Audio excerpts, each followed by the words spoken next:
isso espera a vida inteira. Não vos conformes com esta era, por isso espera, em Deus espera. Sei que essa palavra ao amanhecer, com o pastor Antônio Freire. Aleluia.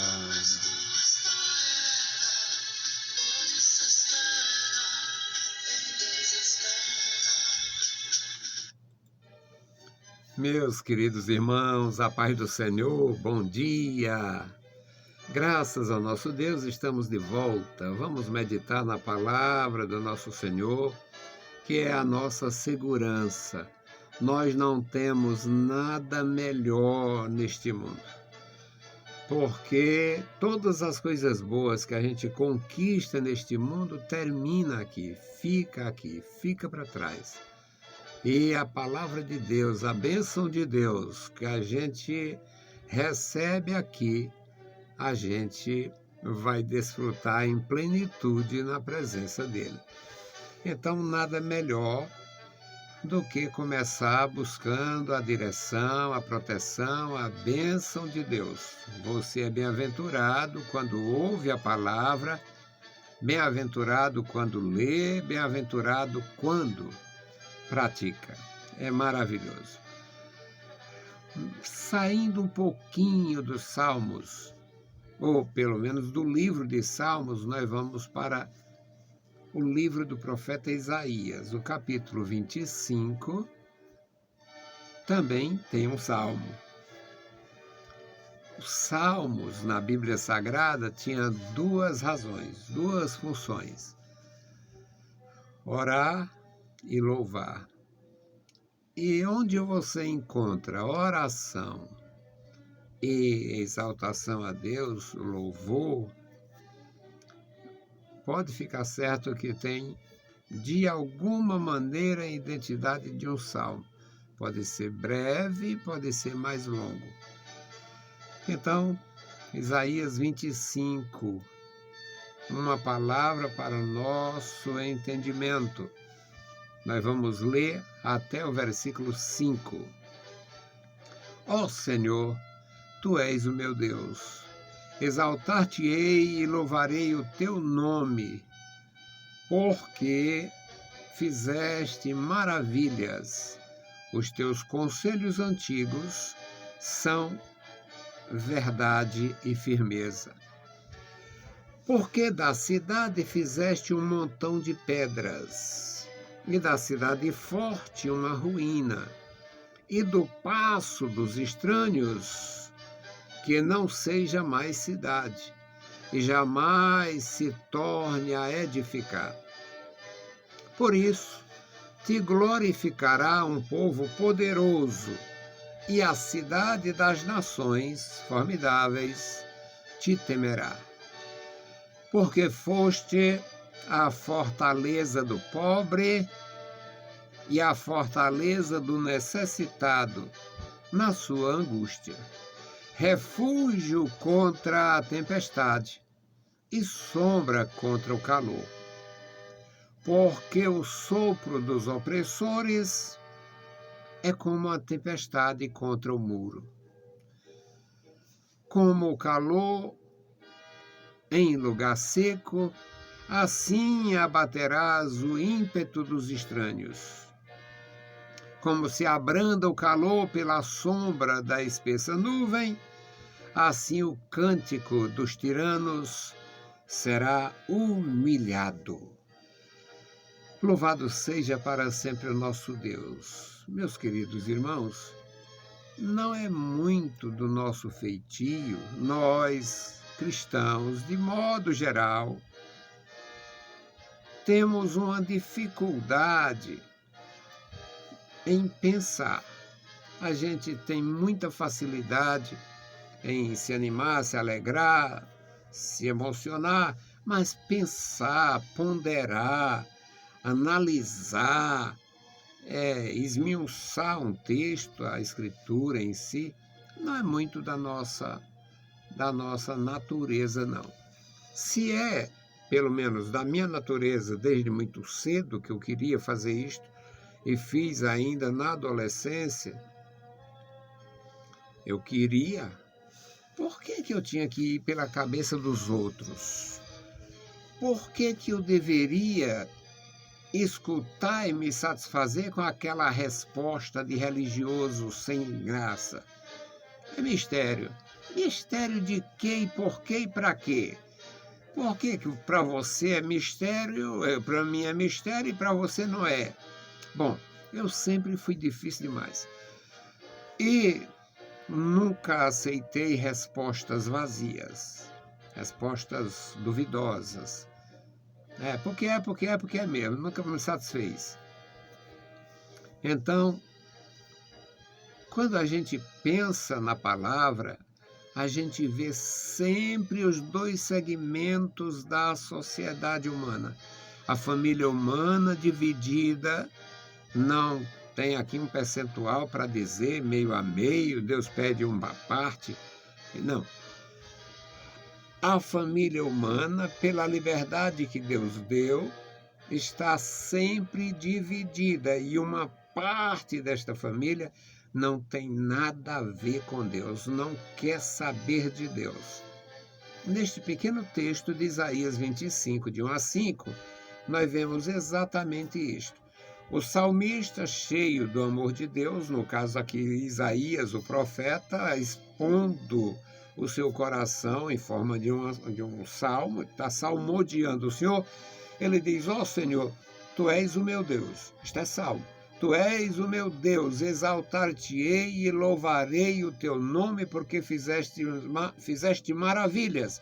Os teus conselhos antigos são verdade, estão firmes verdadeiramente.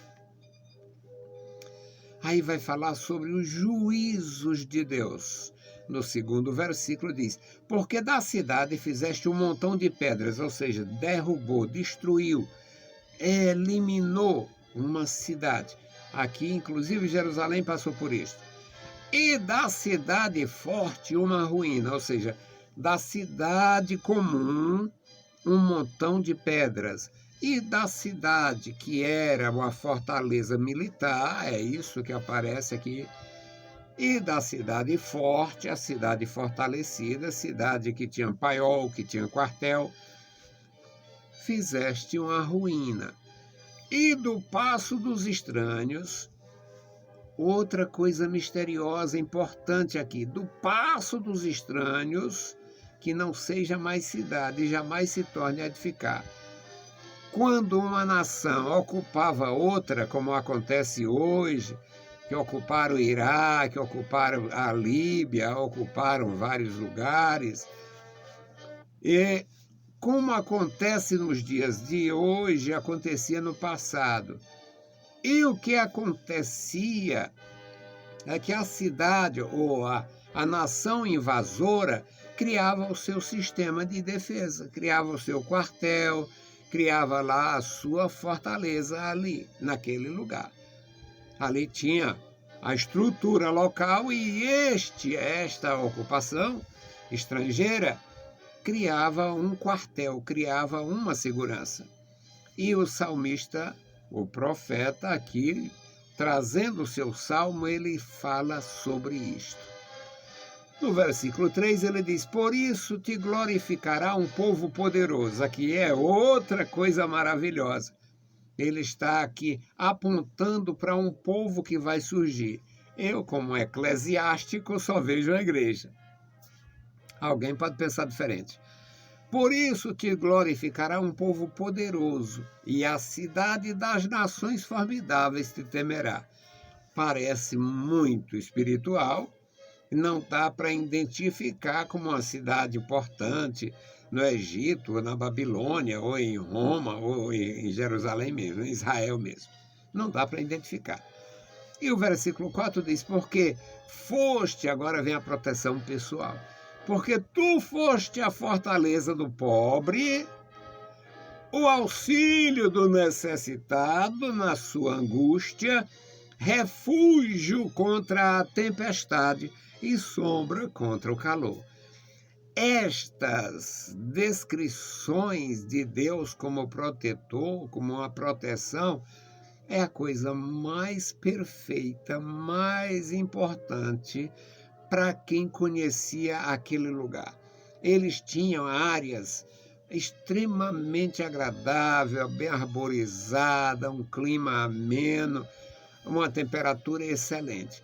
Tinha lugares bem perto, 5, 6, 10 quilômetros adentro, no deserto, que não chovia praticamente, não tinha uma árvore a não ser uma palmeira aqui, outra lá, não sei aonde, e, portanto, uma tempestade naquele lugar era terrível, porque o sujeito não tinha nem aonde se abrigar.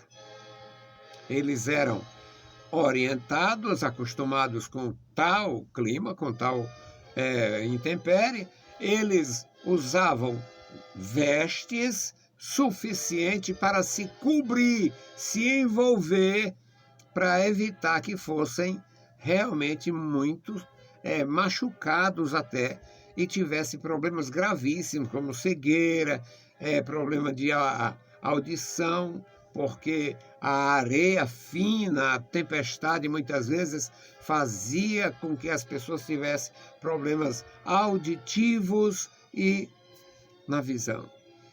E ele fala desta grandeza que é o nosso Deus para os seus servos. Uma fortaleza para o pobre, um auxílio para o necessitado na sua angústia, um refúgio contra a tempestade e sombra contra o calor. Tudo que a gente precisa num lugar de tempestade é abrigo. Tudo que se precisa onde há um deserto deste seria uma nuvem. E ele vai dizer isso aqui com mais clareza possível. Porque o sopro dos opressores será como uma tempestade contra o muro. Uma tempestade contra um muro, uma tempestade no lugar aberto, o sujeito tinha só que se amparar ali, às vezes se agachando. Mas se ele estivesse próximo de uma muralha, de uma fortaleza, muitas vezes ele era atirado na muralha e se tornava fatal. E o último versículo, ele diz: como o calor no lugar seco, assim abaterás o ímpeto dos estranhos. Como se abranda o calor pela sombra de uma espessa nuvem, assim o cântico dos tiranos será humilhado. O último cântico não é do perverso, satanista, diabólico. O último cântico não é dos malignos, e sim dos remidos. O último cântico neste mundo não será dos inimigos de Deus, e sim da igreja. Deus abençoe você, seja realmente fortalecido, uma bênção e andando na presença de Deus pela fé. É somente pela graça que nós estamos de pé. Vamos orar ao nosso Senhor e hoje nós vamos agradecer a Deus pela vida do irmão César, a irmã Francisca, o Paulo César, o Felipe e o Júlio. Bendito Senhor, estamos em Tua presença, agradecidos pela Tua bondade, pela Tua graça. Obrigado, meu Senhor, pela Tua palavra. Obrigado, Senhor, pela Tua proteção. Estamos, meu Senhor, debaixo da Tua proteção. Ó Deus, Tu és a nossa esperança, o nosso refúgio contra as tempestades deste mundo. Tu és, meu Senhor, a sombra, o abrigo, o amparo para a nossa vida. Querido Senhor, te apresentamos a igreja, guarda os meus irmãos em todo lugar, crianças, jovens e adultos, os teus remidos, os teus ministros. E agora, Senhor, especialmente, meu Senhor, o irmão César e a irmã Francisca, toma em tuas santas mãos os seus filhos, toma em tuas santas mãos, guarda, dá graça, abençoa o Felipe, abençoa o Paulo César, abençoa o Júlio, toma em tuas santas mãos. Ó Deus, manifesta o teu poder na vida dos meus irmãos, que possam cantar, Senhor, a vitória sempre na tua presença. Amado Pai, ouve a nossa oração, em nome de Jesus te pedimos. Amém. Meus queridos irmãos, a paz do Senhor e bom dia!